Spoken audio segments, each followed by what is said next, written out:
Hello and welcome on 360 Sport on Trust TV. I'm Adeni Ajishafe. Nigerians are still basking in the euphoria of qualifying for AFCON right now because of the fact that Victor Osimhen and the likes were able to win that game against Sierra Leone there in Liberia. Well, we'll be giving you more in the world of sport, but let's start from home scene where right now Nigeria are celebrating for the fact that we're able to win an award coming from cricket.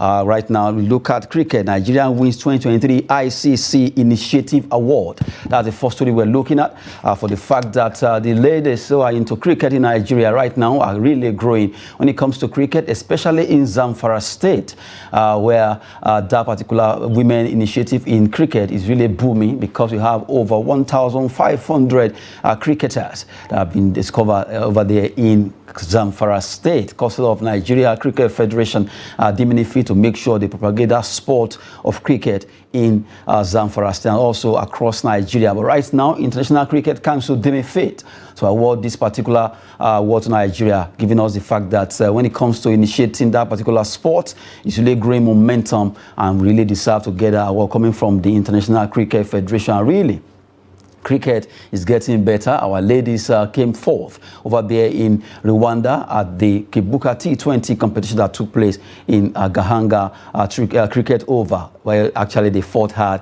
to win some of the games that they played. Well, joining me from Lokoja is Emmanuel Ahmad. Good to have you, Ahmad.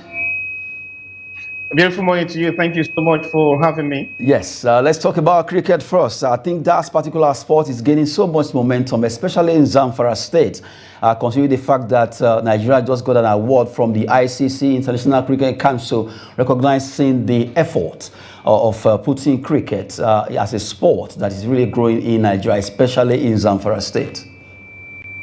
Well, I think I must start by saying kudos to the cricketers, breaking a lot of barriers to achieve this. And with this award coming, it's a right call in the right direction that's going to boost the morale and also inspire a lot of stakeholders who probably maybe due to one or two reasons in the past will say, okay, we don't want kids or female athletes, so to say, who are interested in cricket as a sport to go into it. Now that this is coming, I think they will probably begin to think or probably have a rethink, on how to, say, well, if this is happening, then there's need for us to do more, put in more, and also ensure that maybe in the next couple of years, Nigeria will be, competing with the likes of India, Pakistan, and the host of other top countries who are well known for, cricketing. For me, it's a good one, especially when it is coming from the north.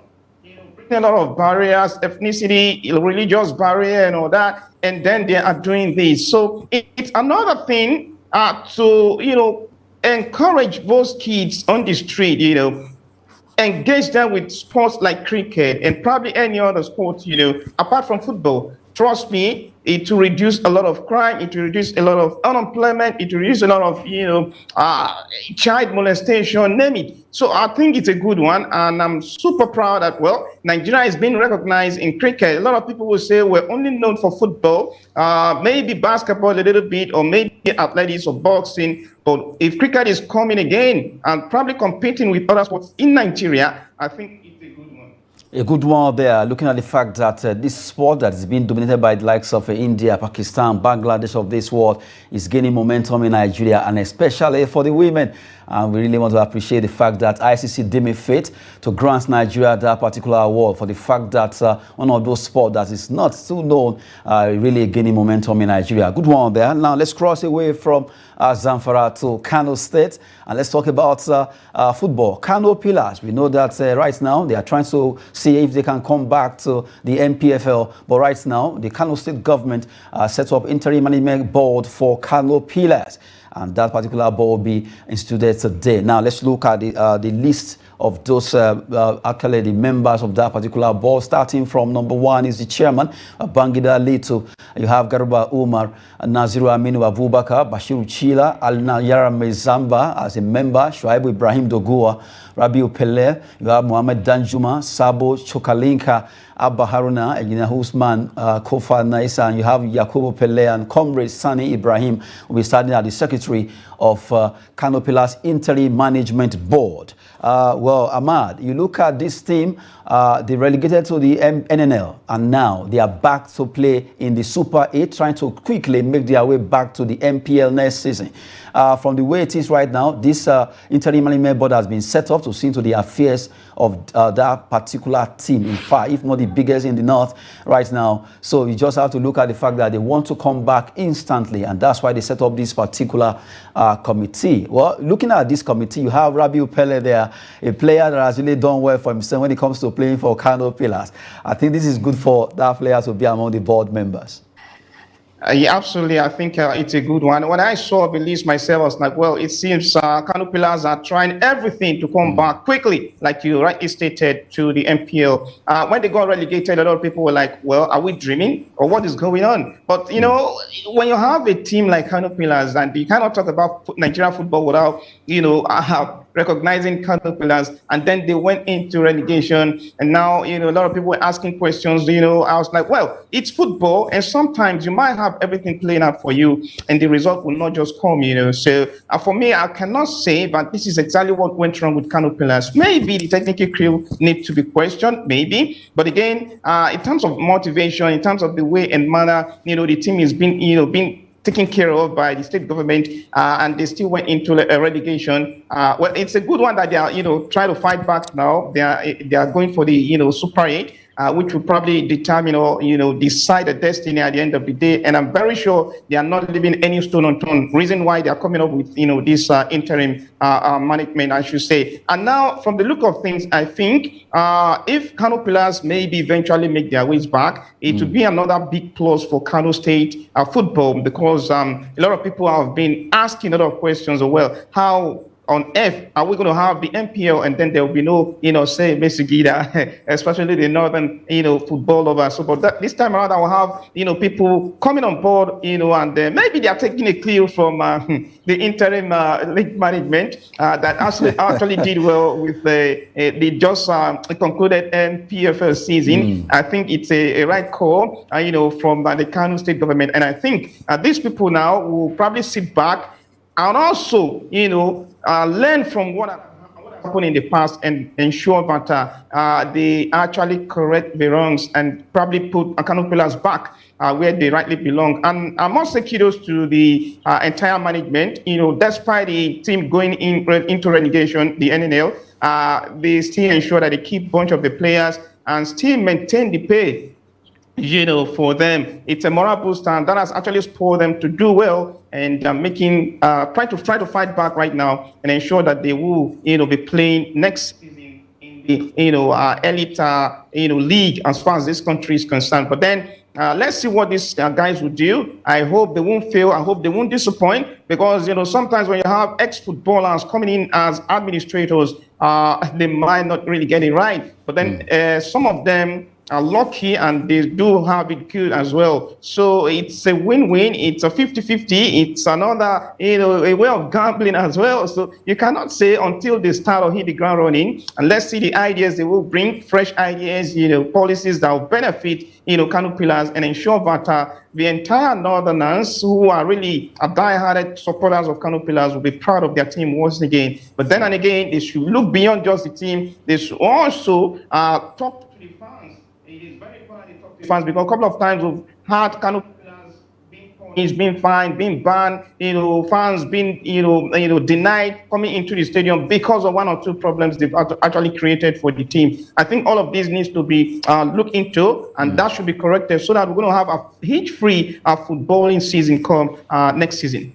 Well, I'm sure Kano Pillar fans, they've learned their lesson now, looking at the fact that this team, they are not used to playing in the second tier of Nigerian football, but right now they find themselves there and they have to come back quickly to the top. Well, the Super 8 will be coming up in Asaba, but right now, Kano Pillars can't wait. They are trying to quickly set up interim committee anyway, to see how they can run football there. Who knows if they perform very well, just like the way IMC actually did with the MPFL. Like you said, Ahmad, it seems Kano Pillars are taking cue, Kano State government are taking cue from IMC. I'm trying to see how their own IMC will also do well, although their own is IMB now, Interim Management Board.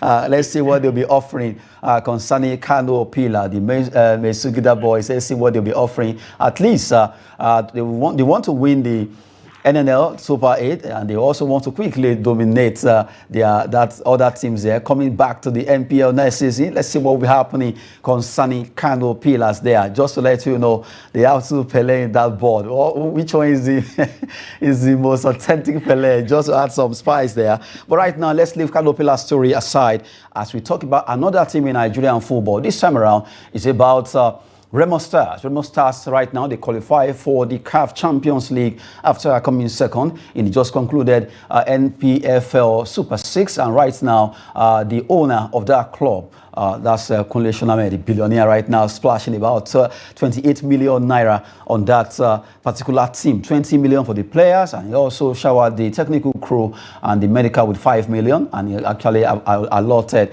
1.5 to the media, 1.5 also to the supporters club. Right now, Ahmad, you can say this was actually sport that particular team, the players, the entire squad into action. 28 million for coming second. Well, when I read the news last night, it actually moved me off my seat. I was like, wow, this is top notch. This is highly commendable, really. I think is really challenging other football stakeholders, and also in a way telling them that, there is more to football than what you guys just see on the screen, He's trying to prove something now. And I think the only way to actually appreciate the team, the technical crew, the players, and even the fans, I mean, one thing that actually thrilled me more was that he had also recognized the fans, and even the media. I mean, what more can I say about this man? So for a team that is gradually developing a structure, try to lay the mark for others to follow in Nigerian football. If we have more of Kunle Shoname, trust me, our league will be of standard, because I don't know what the plan will be in the near future, but I think he is up to something very positive and massive. Don't be surprised if he single-handedly decide to strike deal with any of the broadcast stations to keep, transmitting or probably, showing their matches to fans to watch even back home. I won't be surprised if that happens, really. And when you follow them keenly in the Super 6 in Lagos, the man in charge of the team, talking about the man they call Ijabol, was so full of, excitement, a lot of, drama, a lot of entertainment coming from his part, the way manner he celebrate goals, the pattern of play from the team, people really applauded them. And if this is coming again, I think they will surely go back to this drawing board, try to make some corrections, review the lapses, and ensure that they come back stronger and better and represent the country very well in the continent of Africa. Maybe, just maybe, we're going to have another Enyimba in the making. Kudos to Felix Anyasiago, who has also did very well. If you ask me, one of the most decorated, if not the best club chairman in Nigeria, Felix Anyasiago, you cannot actually say he has done bad. So, and of course, if this is coming from Remo Stars, I think it's a right call, it's a morale booster, it's something that I know sure a lot of people applaud, And what more can I say than just join other soccer lovers, as far as Nigeria is concerned, to say kudos, bravo to Shoname for this massive reward for Remo Stars. Just like you said, at least it serves as a record and also motivation to other clubs in Nigerian league for the fact that somebody is inquiringly, okay, I want to start this on my team, and let's see what they will do. But right now, Remo Stars, Enyimba, they will be playing the Champions League, while Rivers United and the winner between Bende Insurance and Rangers will be playing at the CAF Confederation. I think just like someone actually pointed out, that it's high time Nigeria begins to look outside. Apart from the fact that we have our players here, they need to get some player outside Nigeria that will help them if they are to do well in this particular CAF interclub competitions. Yes, we have talents in Nigeria, but at times we need to also add some talent across Africa. Absolutely. I think I really want to agree with that. When you look at the South African League, the Tunisian League, the Egyptian League, the Moroccan League, despite having most of their players developing them domestically and also making the bunch of national team list, they still look outside, bringing in some top-notch quality players. Let me give you Nigeria as an example. We've had players who did very well in the past. Maybe after 1 or 2 seasons, you just see them crossing over to South Africa, to Egypt, to Tunisia, or even Morocco. Why can't we also do the same thing? So I think that call is a very good one. That observation is a very good one. I remember when Enyimba was doing very well as far as the Continental Championship is concerned. They had some players even from Benin Republic, are doing them proud. So I think it's a good one, really. And I really do hope they will heed to this advice. Yes, we'll have some quality players here in Nigeria. There's need for us to also look at, other part of Africa, bring in some players who are very hungry, who want to make, name for themselves. Bring them. They will give you everything, and then surely result is what you really want. And if they give you the result, what more do you think you need? If not, to just say, okay, well, I think we've really done something remarkable, something that a lot of people applaud at the end of the day. It's a good one, really, and I think and hope and believe that they will do the needful by bringing in some very, very good players, maybe in Egypt, for example, maybe even Cote d'Ivoire, maybe Benin Republic. Yeah. And surely, I mean, it's also a beauty to see some new faces in Nigeria. A Benin playing here. You go to the stadium. It's not about Okechukwu or Adedin. You get used to some foreign names too. And when they go back home, they will tell the people over there something good about Nigerian fans and maybe Nigerian football too. So I think it's a good one. It's a way to unite players across Africa. And I think Remo and probably Enyimba will surely strengthen their team by looking outside and bringing some very, very good players. A good one, at least you can still remember vividly how Muri Ogunbiyi was with Enyimba when they won it back-to-back, and also not forgetting Jotes Frimpong from Ghana also making that squad there. So it's been nice to have all these guys. Of this world. It's been nice to have them in Nigeria again to join our league. At least there was a time we used to have some Brazilians playing Nigerian league. So it would be nice to also see anywhere they are coming from, other players from other countries participating in Nigeria league. Away from there, let's talk about the match that I've actually seen Victor Osimhen becoming another player out of this world right now. Well, let's look at AFCON 2023 qualifier. President Ware, that's George Opongwe of Liberia, hails athletic striker Victor Osimhen. Osimhen fantastic in that particular game where he scored a brace against Sierra Leone at Samuel Kanyo Doe Stadium in Liberia. That's precisely Monrovia. But right now, the former AC Milan legend, well, the first African and the only African that has won African Footballer of the Year, rather World Footballer of the Year, right now says, well, Victor Osimhen really excites him. He really appreciates the way he plays as a striker, very athletic, energetic, according to those words he used to describe Victor Osimhen. That game, although Sierra Leone actually gave us a good run for our money, but we will triumph. Well, looking at Osimhen in that particular game, Ahmad, you want to tell me that Osimhen really was energetic and athletic? If there's any other attributes to add, I think I will do. For such a comium coming from the president of Liberia, former world footballer himself, to Victor Osimhen, I think it's a morale booster. What an honor, for Victor Osimhen. And truly, when you watch the way he performed in that, match, he actually took the game upon himself. Like, we want to win this game. Let's do everything to win. I think we're just lucky to have Victor Osimhen now as a player and as a Nigerian doing the needful. If you follow his progress from the under-17, you surely know that he still has a lot to offer. We've not seen the best of Osimhen yet, trust me. And now, my only worry is how we're going to blend, or probably balance the strength, the determination, the commitment, the hunger of Victor Osimhen with other department of the team. The midfield, the defense should do a little bit more better to help complement the effort of Osimhen leading the attack of the Super Eagles of Nigeria. Trust me, it was everywhere. It was a thorn in the flesh of the Liberians, just like he's been doing in Europe. And for a player like Osimhen that a lot of people know too well, you will say maybe the defenders will keep an eye on him, or probably they will cage him, but they were unable to cage him. He scored twice. And at the point in time, I was even acting as a coach on the bench, on the night. When the pressure was much then. Level, You can see the pressure, the way and manner he was running, shouting, and said, "Look, let's get this done." And maybe luckily for us, Ehenacho got that winning goal, and then we're home and dry. Now we'll have the ticket, to the AFCON, next AFCON, I should say. So for me, it's a very good one, coming from, George Weah to Victor Osimhen, and I'm very sure he's excited as well, and he will probably want to do more. If you just keep his head down, and trust me, if he maintains this consistency, well, what more can I say? The sky should just be the starting point for him.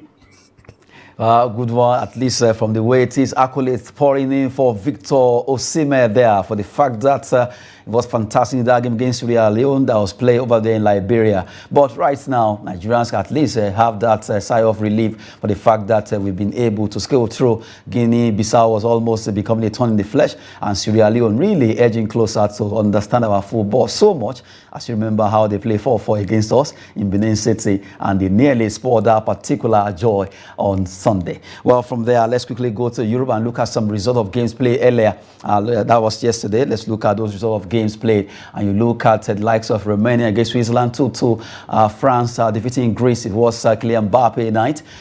Republic of Ireland 3 against Gibraltar. Ukraine 1-0 against Malta. England 7-0 against North Macedonia.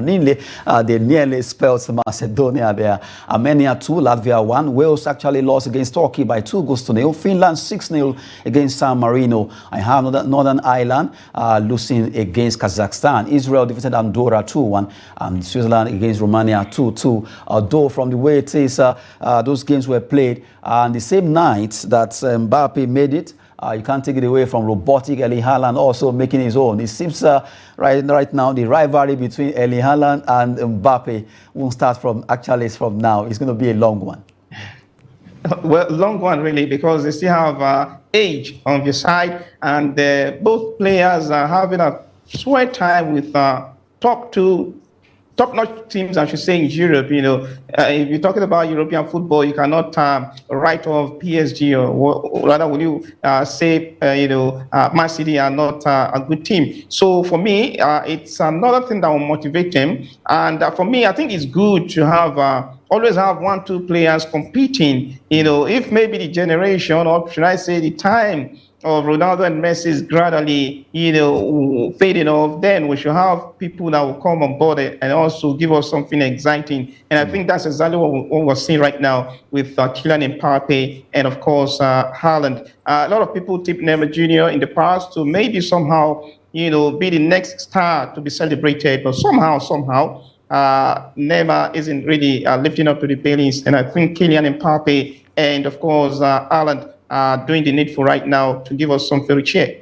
Well, from the way it is, it seems the Brazilians are really edging away from getting that accolade they used to get before. At least you see a Brazilian dominating world football. But it seems that one has been at the era of the likes of Kaká, Roberto Carlos, Ronaldo, De Lima, and all of that. But right now, the new Brazilian they are having now seems to love more enjoyment than football. But Vinicius Junior could be in another mode of that. Let's see what happens. And also our own Victor Osimhen is also among those top players right now in the world. If you want to mention players that really made impact this season, Victor is among those players across the globe that really shone like a million stars at the end of the season. But right now, let's talk about Victor Osimhen. Let's talk about transfer update, news here and there concerning that. Let's give you this one. Osimhen to get 2-year extension as Napoli consider a big offer. According to the president, De Laurentiis, he's saying, well, right now they are expecting Victor Osimhen to sign 2-year extension on his deal with them, but if they receive a big offer,